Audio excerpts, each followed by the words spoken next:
Так, आपकी राय में कितने через वर्षों сколько में лет, на 300 ваш टन की взгляд, वाहन क्षमता वाले एयरशिप को получится हवा में उठाना превратить संभव огромные होगा? дирижабли क्या ऐसा грузоподъемности कोई в लक्ष्य है? гексатрон? И вообще, есть ли такая цель? Не знаю, через сколько лет. मुझे नहीं पता कितने वर्षों में 300 तонн. 300 टन लक्ष्य बताया जा सकता है, लेकिन Цель अभी можно ये заявлять, लक्ष्य но बहुत दूर пока है। эта цель हमें очень फिलहाल далеко. कम राशि जुटाने की ज़रूरत है। Надо поднять поменьше пока.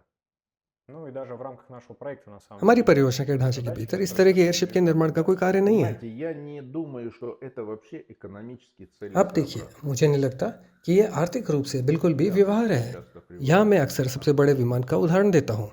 когда इनमें сколько से таких कितने аппаратов उपकरणों की нужно आवश्यकता है? на 300 Земле? टन के लिए मेरा मानना Я है думаю, कि что दुनिया में इनकी संख्या अधिकतम 5-10 होनी चाहिए, 5, может В мире, да? 10 в мире, да. Мгм. और ये अपने लिए भुगतान नहीं Не करेगा। окупится себя, не окупит себя. То есть их надо очень мало. यानी То इनकी есть बहुत если कम ज़रूरत вот होगी। он завтра यानी अगर ये появится, कल सामने तो, आएगा तो наверное, शायद он ये сам себя अपने लिए очень बहुत хорошо अच्छी окупит. कीमत चुकाएगा, लेकिन Но इसे для बनाने этой के लिए постройки आपको इतना надо पैसा और इतना प्रयास очень करना होगा, большие और деньги, इसे बनाने में इतना समय большие लगेगा, силы क्योंकि и ये एक बहुत ही долгое गंभीर उपकरण время, है потому что это और इसके लिए очень भुगतान करना сложный होगा। аппарат. यदि राज्य ऐसा Чтобы करने он का निर्णय लेता окупился, है तो कुछ для समस्याएं этого सामने आएंगी, государство решить जिन्हें किसी अन्य तरीकों से появятся हल नहीं какие-то किया जा सकता задачи, है। которые по-другому ну никак нельзя решать.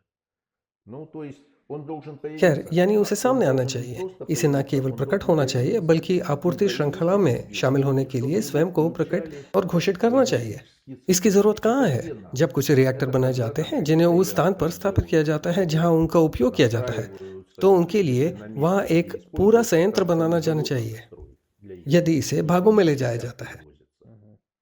А, но लेकिन заранее, अग्रिम में ну, उदाहरण के लिए например, उद्यम जो предприятия, कुछ अन्य которые या строят रासायनिक रिएक्टर или या परमाणु रिएक्टर, какие-то परमाणु ऊर्जा другие संयंत्र химические या कुछ реакторы अन्य или विशाल ядерные संरचनाओं реакторы का или निर्माण कर атомные रहे हैं, станции или еще какие-то अब उन्हें огромные, किसी अन्य रसद श्रृंखला में डाल देते हैं, но их цепочку, их लогистическую क्योंकि एक закладывают ऐसी сейчас सुविधा का другие निर्माण किया जा страны. रहा है जिसकी То लागत есть не अरबों नहीं будут तो закладывать दसियों там अरबों аппараты, डॉलर है, потому что строится объект, который стоит там миллиарды, если और कोई не भी десятки आपूर्ति миллиардов श्रृंखला में долларов. ऐसा उपकरण नहीं डालेगा Будет जो अभी закладывать तक अस्तित्व в में नहीं है। цепочку аппарат, которого еще нет.